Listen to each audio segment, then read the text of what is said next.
بسم الله الرحمن الرحيم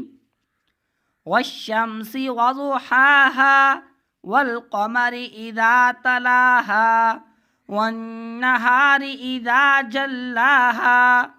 والليل إذا يغشاها والسماء وما بناها والأرض وما طحاها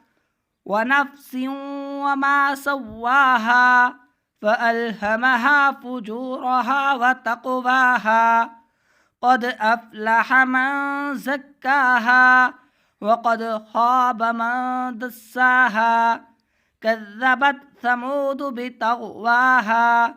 إذ انبعث أشقاها فقال لهم رسول الله ناقة الله وسقياها فكذبوه فعقروها فدمدم عليهم ربهم بذنبهم فسواها ولا يخاف عقباها